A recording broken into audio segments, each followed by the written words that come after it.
नवी मुंबई व रायगड जिल्ह्यातील ताज्या बातम्या आणि घडामोडींसाठी सबस्क्राईब करा वादळवारा लाईव्ह चॅनल आणि दाबा बेल आयकॉन.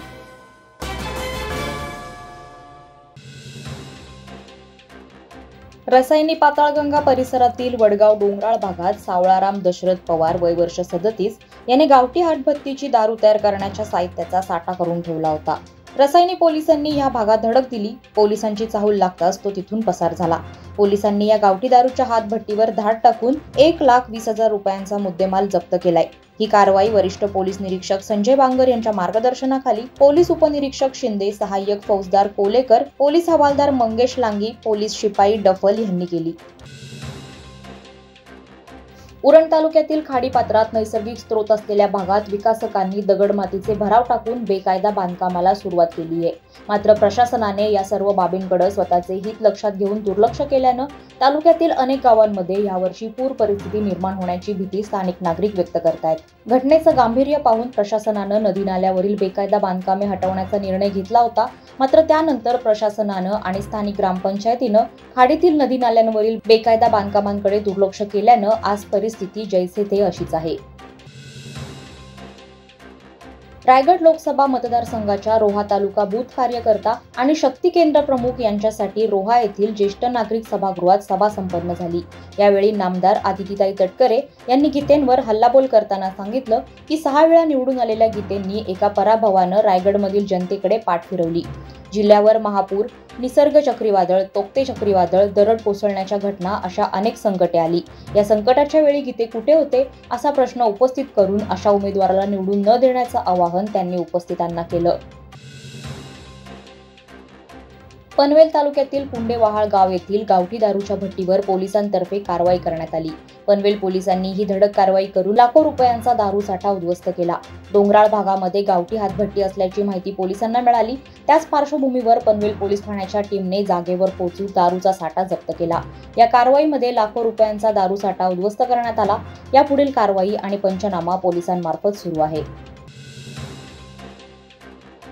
श्रेयश ऋषाली दीपक पराडकर यांनी राष्ट्रीय जलतरण स्पेशल ऑलिम्पिक स्पर्धेत उत्तुंग भरारी घेत स्विमिंग नॅशनल चॅम्पियनशिप मांड्या कर्नाटक येथे सुवर्ण पदकांची हॅट्रिक लगावली आहे. या राष्ट्रीय अजिंक्यपद स्पर्धेत एकूण 13 राज्यातील स्पर्धकांचा सहभाग होता.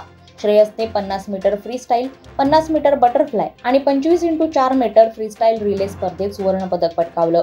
पुढील 3 वर्ष श्रेयससाठी अत्यंत महत्त्वाची आहेत.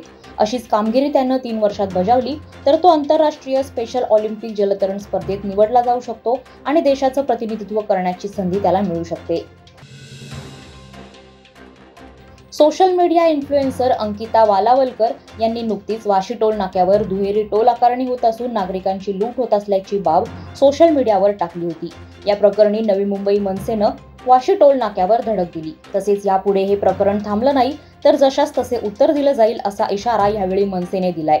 अंकिता वालावलकर गाडी घेऊन वाशी टोल नाक्यावर आल्या असता फास्टॅग मध्ये पैसे असतानाही स्कॅन न झाल्यानं रोख रकमेची मागणी करून दुप्पट टोल आकारला गेला असल्याचा प्रकार त्यांनी निदर्शनास आणून दिला होता.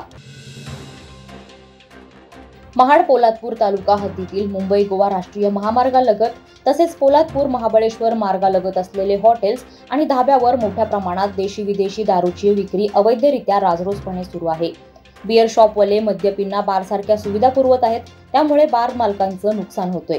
मुंबई गोवा महामार्गावर चांडवे बुद्रुक गावाच्या हद्दीत असलेल्या हॉटेल स्वादवर राज्य उत्पादन शुल्काने कारवाई करत विविध दारूंचा हजारो रुपयांचा मुद्देमाल जप्त केलाय. त्याचप्रमाणे हॉटेल मालक विवेक मोरे यांच्या विरोधात गुन्हा दाखल केलाय. देशात येत्या मे महिन्यात होऊ घातलेल्या लोकसभा निवडणुकीच्या पार्श्वभूमीवर रायगड लोकसभा 32 चे महायुतीचे उमेदवार सुनील तटकरे यांच्या प्रचाराच्या नियोजनाकरता श्रीवर्धन 193 विधानसभा क्षेत्रातील भाजप बूथ कार्यकर्ता व सुपर वॉरियर्स यांचं संमेलन, नियोजन बैठक, मेळावा माणगाव शहरातील सरलादेवी मंगळ कार्यालयात पार पडला. या सभेत बोलताना आमदार रविशेठ पाटील म्हणाले की लोकसभा निवडणुकीच्या पार्श्वभूमीवर महायुतीचं ब्रीद अबकी बार 400 पार हे पूर्ण करायचं आहे. त्यामुळे सुनील तटकरे यांच्या घड्याळ चिन्हासमोर बटन दाबून त्यांना प्रचंड बहुमताने विजयी करायचं आहे. ग्रामविकास विभागानं 2022-2023 या वर्षात मंजूर करण्यात आलेल्या निधीतील कामाची देयके ऑफलाईन पद्धतीने देण्यासाठी 12 एप्रिलपर्यंत मुदतवाढ दिली असल्याची माहिती रायगड जिल्हा परिषदेचे मुख्य वित्त आणि लेखा अधिकारी राहुल कदम यांनी दिली आहे। यामुळे 31 मार्च 2024 पर्यंत मंजूर न झालेली देयके आता ऑफलाईन पद्धतीने देता येणार आहेत। यामुळे कमी खर्च झालेल्या विभागांना त्यांच्याकडील देयके ऑफलाईन पद्धतीने मंजूर करून अधिकाधिक रक्कम खर्च करण्यासाठी या मुदतवाढीचा उपयोग होणार आहे। वादळवारा लाईव्हसाठी न्यूज ब्युरो, रायगड। नवी मुंबई व रायगड जिल्ह्यातील ताज्या बातम्या आणि घडामोडींसाठी सबस्क्राईब करा वादळवारा लाईव्ह चॅनल आणि दाबा बेल आयकॉन।